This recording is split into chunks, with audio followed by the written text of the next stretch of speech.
नाशिक। त्र्यंबकेश्वरात पोलिसांची सुपरफास्ट कारवाई। 11 सराईत दरोडेखोर जेरबंद। 6,80,000चा मुद्देमाल जप्त। नाशिक ग्रामीण पोलिसांनी पुन्हा एकदा आपल्या तत्परतेची प्रचिती दिली आहे। त्र्यंबकेश्वर परिसरात स्वामी समर्थ केंद्राजवळ 11 जणांच्या दरोडेखोरांच्या टोळीला अवघ्या काही मिनिटात पाठलाग करून जेरबंद करण्यात आले।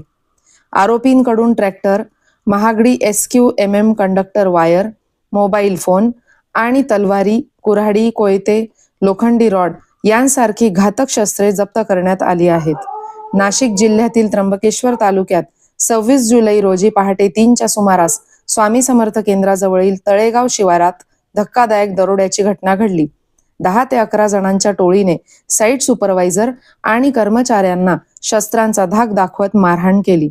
दरोडेखोरांनी तलवारी, कुऱ्हाडी, कोयते आणि लोखंडी रॉडचा धाक दाखवत साईटवरील ट्रॅक्टर, महागडी SQMM conductor wire, 3 mobile phone आणि इतर साहित्य असा सुमारे 11,11,000 रुपयांचा मुद्देमाल लुटून पलायन केले।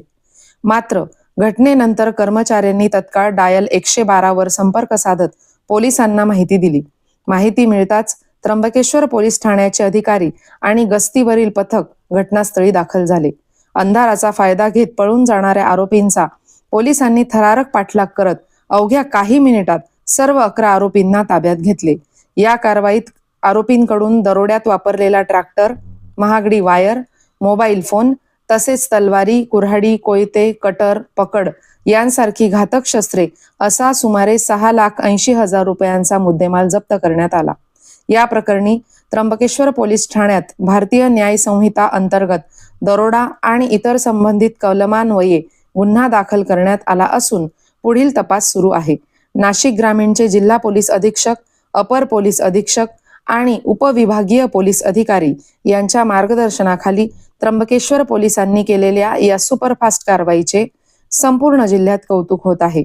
पोलिसांच्या तत्परतेमुळे गंभीर गुन्ह्याचा तात्काळ छडा लागला असून नागरिकांचा पोलिसांवरील विश्वास अधिक दृढ झाल्याची प्रतिक्रिया व्यक्त होत आहे।